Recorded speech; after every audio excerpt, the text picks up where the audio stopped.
Hey folks, this is Mike, and this is the Michael Rollins Show, and I've got a special one for you today. I got Wild Willy, also known as Nick Willard. We talked today about DRL and what it's like to race in DRL. And in case you didn't know it, Nick has been in DRL for every season, I think, now. Anyways, he's amazing. He consistently places in the top. He's a great interview, and I hope you guys really enjoy it. I'll talk to y'all soon. Bye. I'm going to turn the conversation a little bit. Sure. You're going to be flying for DRL again, right? Yep. Okay. Absolutely. So, you're really you're really well known as a freestyle pilot. Yep. And then there's but he also flies DRL, right? And I'm curious, where do those two intersect? Number one, and number two, do you do you ever go out and just fly a traditional race, or is it all DRL or all freestyle and there's no in between? For me, it started off as before DRL and the starting of DRL, it was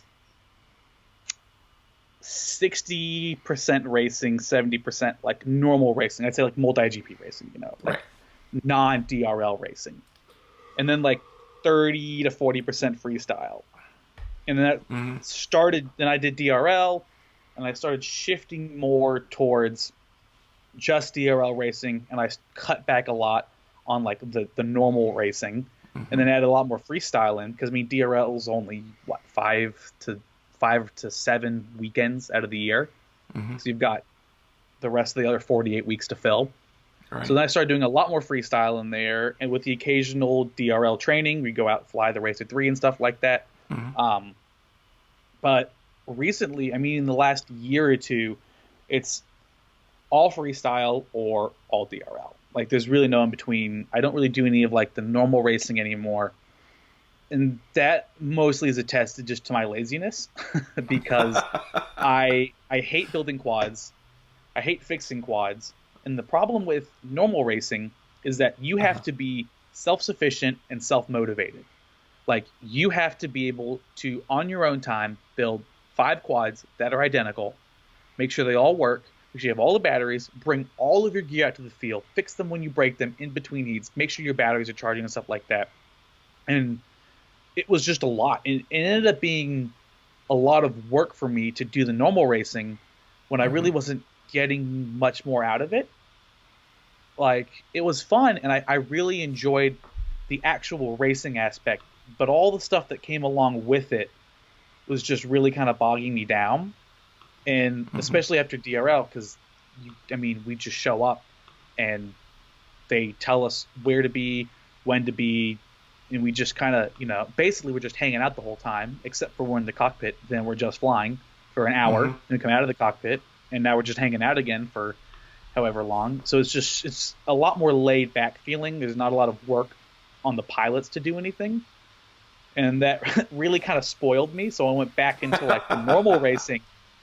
I'd be you're telling me I have to spend all week building quads and repairing quads, and on top of that, you do things you'd ruin batteries, with racing. I went through so many batteries, just constantly ruining them, and it was freaking expensive to go through batteries for racing. And I'm I blow at least 2 to 3 packs every time I go out and fly, or at least most of the packs that I fly with one race are no longer competitive in the next race because they've been discharged so highly. And so it kind of got me thinking. I was the racing aspect is fun, and I do enjoy the actual races, but I'm not really getting much out of it for all the extra work I have to do. And I basically ended up with the little time that I had, because I was also in school at the time as well. I didn't have much extra time, and I decided, it was more time to either focus for the racing aspect. It's just kind of more worth my time to focus it all on DRL on the racing side, and outside of that, it's better for me to just focus on the freestyle and making videos and stuff like that. So that's kind of when everything split. Yeah, it's been interesting because I never I'm not really a racer. I've been to a couple races. I've never been competitive. But I really enjoy, and I like freestyle because it there's, I can just walk out to a field and just, burn a few packs and be happy. But when I interviewed Alex Vanover, it really got me thinking. I was like, man, this seems like a totally different, like this is almost a different style of flying entirely. So it is. It totally is. How does it feel to, say, fly one of the racer drones through these epic, crazy courses that they put together versus something like a traditional quad on a traditional course? I could definitely say, from the pilot perspective, I have never had a race as fun as a DRL race. Okay. And that's because, well, first off, the races, they're just so close, everyone's running the exact same spec quad that's relatively slow, so everyone can push it really to the limit. So everyone's like actually like literally battling for each individual place.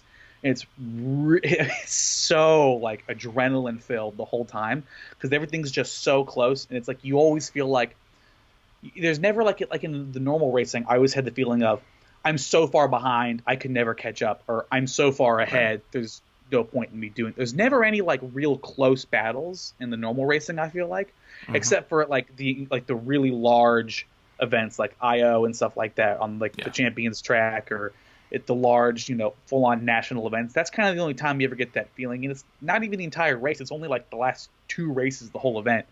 Do you really get that like closeness and battling versus like even like the practice runs in DRL, everyone's already like this far apart. It's just so adrenaline filled.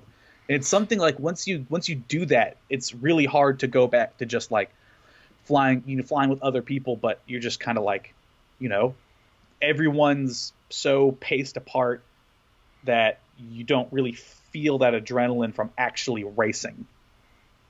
Do you think that how much of that has to do with not only it being a spec race, basically? So everybody's flying the same thing, but you're flying with really good pilots. Like, you guys are like, correct me if I'm wrong, I feel like the DRL pilots, the guys that are featured on DRL that make it, especially later on into the season, are, they're kind of the best of the best. Do you agree with that, or do you think that? I mean, I'd say the DRL pilots in general are probably, like, if you take the top, like, 40 best racers in the world, yeah, the DRL pilots would be in there. But it's also another thing to point out where DRL racing is incredibly different from normal racing. And it's one of those where if you take someone who's really good at, I guess, normal racing, and sometimes if you put them in a DRL scenario, they would crumble. They'd crumble under pressure. They would crumble because, it's happened. I've seen people in DRL races who are, I could never in a million years beat them with the 5-inch quad. Just mind-blowingly fast. But when it came to racing them with a Racer 3 on a crazy, ridiculous track, things that they don't know about racing a heavy quad really kind of gave me an advantage, like cornering, for example. Like when it comes to normal racing, 5-inch quads is just point and shoot. Yeah. You can basically teleport wherever as long as you're pointed in the right direction. And that's kind of where you make up a lot of your ground, is when you teleport past someone. But in DRL racing, the only time you can pass someone is in the corners and going through actual, like, maybe like 3D maneuvers and stuff like that. So someone is used to teleporting from point A to point B, and, the corner is just kind of like an afterthought.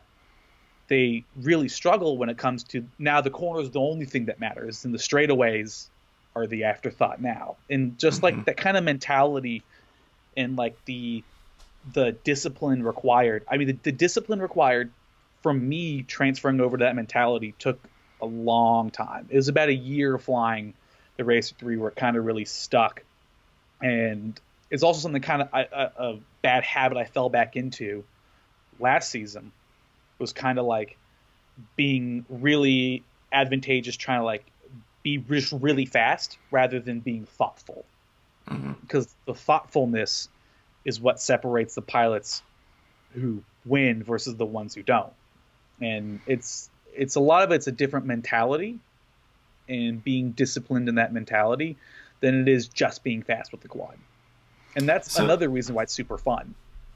So, you know, one thing that, so in my like one racing experience, you know, I had a spotter with me the whole time. And I had somebody telling me in my ear, okay, so-and-so is here. You need to push it now. You need to pull it back. Do you have that in the DRL races, or is it just you? It's just us. We've tried spotters before, but it seems like it'd be really hard on a track like that. Yeah, maybe for I think two races we tried. They tried letting us have spotters. You know, I'm back and forth on it. There are, overall though, I think it's really, really good to have a spotter, especially in DRL where everyone's so close, and it's really helpful, especially to know who's crashed. Because again, most of the DRL racing is thoughtfulness rather than just being fast. So knowing who you have in front of you and knowing who you have behind you and how, like, kind of the rough, like, time gaps, those are really important things to know, because like the risk reward is a much steeper curve with the Racer 3 than is with the 5-inch quad. Because with the 5-inch quad, you get off track or you miss your line a little bit, you just, you know, with a little correction, you're back on track, ready to go. But the Racer 3, for example, if you're trying to go, you know there's someone ahead of you and you think you can pass them, and so you go through a split S and you try and take it faster and tighter than them. And with a 5-inch quad, if you overshoot a little bit, you know, you just kind of quick correct, you know, you level out, blip the throttle, and you are done.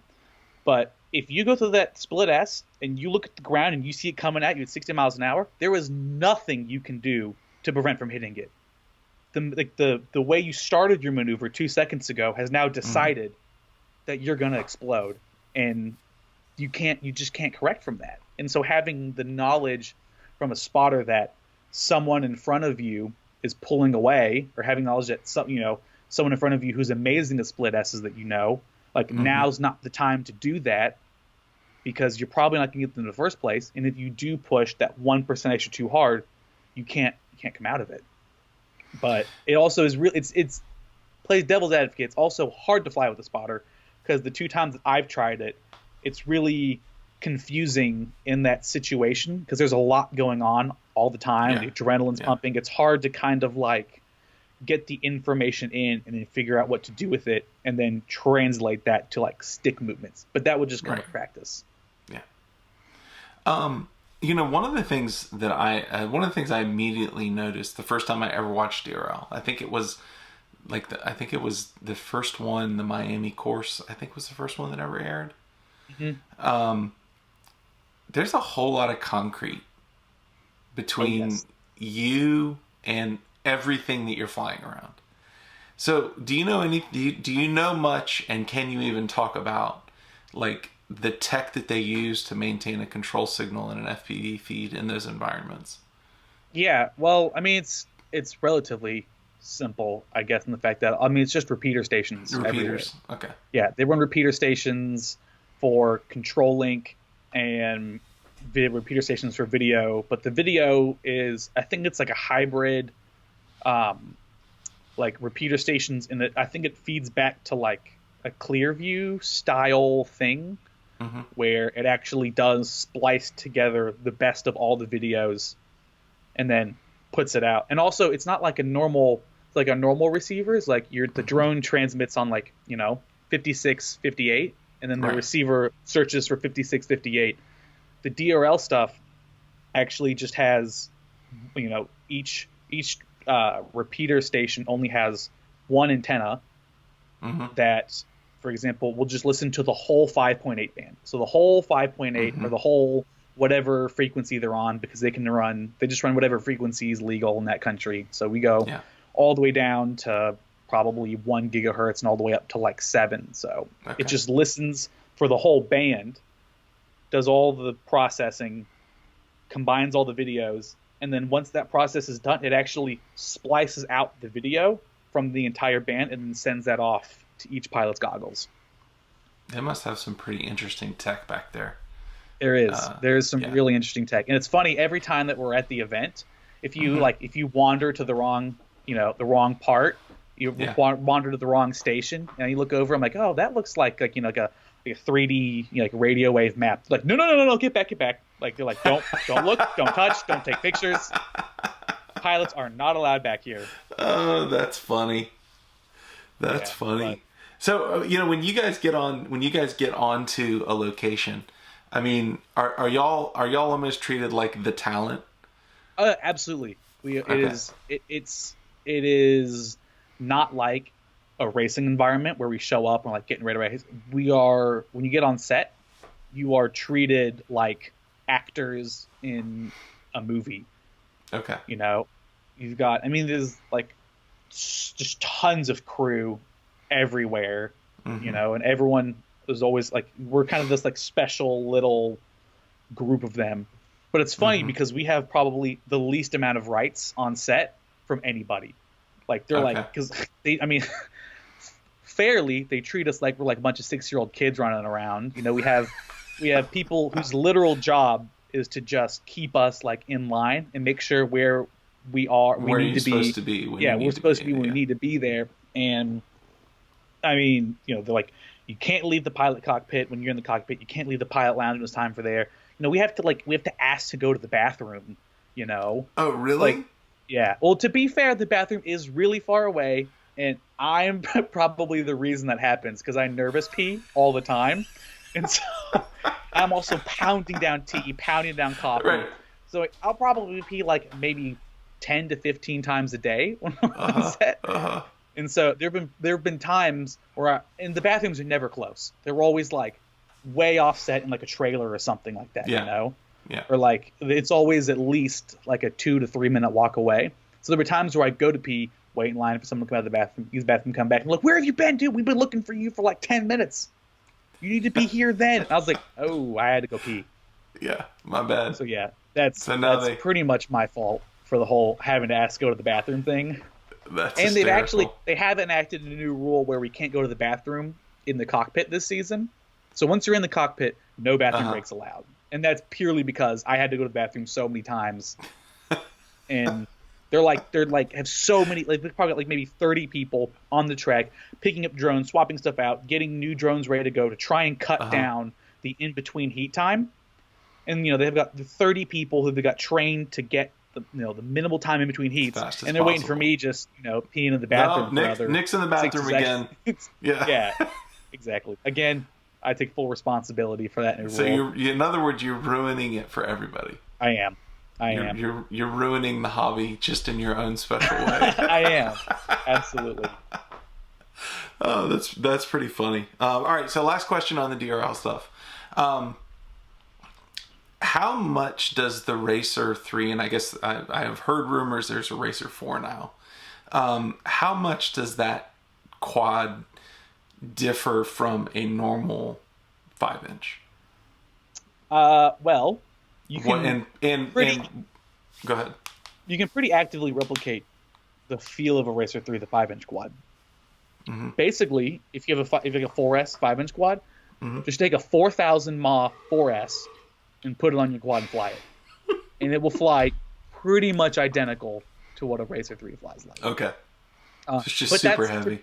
To be fair, it's on purpose though, because the cameras can actually only keep up with the drones going so fast, and the audience can only keep up.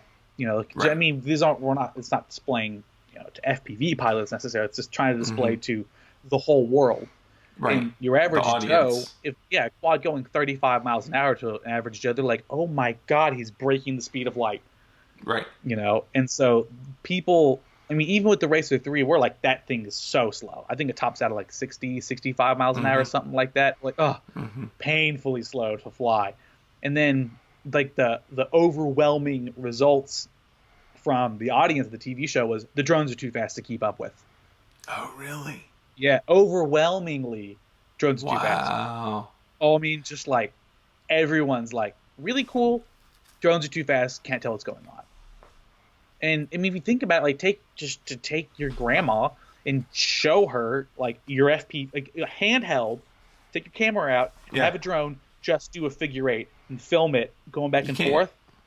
And people will be like, what is happening? It's so fast.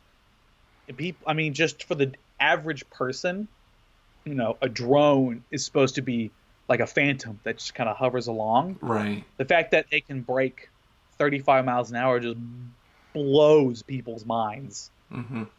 So they're intentionally slow for that reason, and as well as the fact that it makes the racing so much better. And I honestly do think a lot of the adrenaline of the race and the fact that everyone's so close together, a lot of it is because we're all capped with a drone that flies, I guess, slower than our comfortable level. Right. And so everyone can fly the drone basically to almost its full potential. And I've told myself, if someone actually came up with like a legit, like multi-GP had like a legitimate spec league that was done to where the drones were, you know, because I think beforehand the spec has been just a normal 5-inch racing quad, you know. It's not been anything kind of like crazy. But if there was one where it was like, you know, a minimum weight of 1800 kV. Yeah, or you have to run 3S batteries on 2000 kV, and it has to be at least 700 grams. Like get an actually like hard to fly quad, and then do that for spec. I've told myself if I see that come around, I would really love to give it a shot because I do think spec racing is definitely the future. That's the most fun. Anyone who's done a proper spec race will totally vouch that it is the way to go. And I just think it's a lot of people who haven't tried spec racing. They're like, why would we hinder ourselves with the quad? The quads can go 10,000 miles an hour. Why would we not do that? We want to find the best, most skilled person on earth. So let's just give them unlimited power and unlimited everything. But it's like, but we have races like that. And that's why you create gaps that are, you know, 10 seconds between pilots, is because the quads are so fast, you know, really it accentuates, I guess, like the skill gap between pilots. And it really kind of makes it where it's like, if someone's just slightly better than you, you're never going to catch up to them unless they crash. And that's the thing with spec racing. It really shrinks that skill gap, really narrows it down.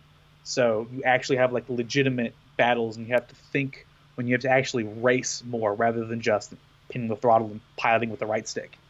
Yeah, no, that makes total sense to me.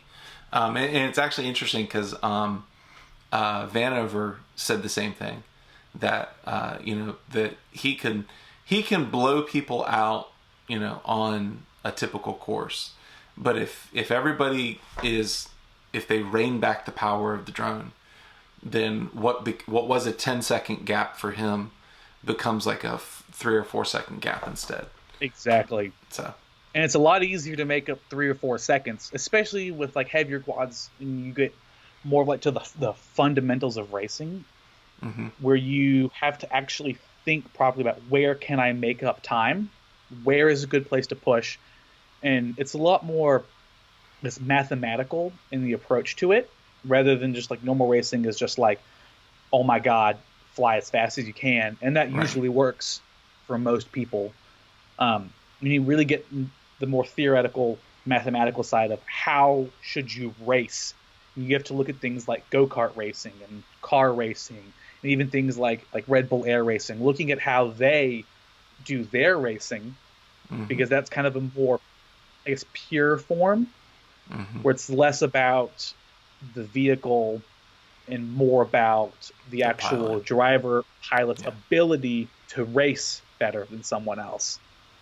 And it really, really is a whole different level of thinking that I really like. So there you have it. Nick is he's super accomplished and super experienced for his age, for sure. And I truly had a great time talking to him. You're going to hear a whole lot from Nick because, quite frankly, we talked for almost 2 hours. And I have a lot of content that we're going to put out for him. So anyways, hope you guys like it. Like, subscribe, comment, do all that good stuff. Make sure to like, subscribe, and comment on some of Nick's videos. And yeah, I'll talk to you soon. Bye.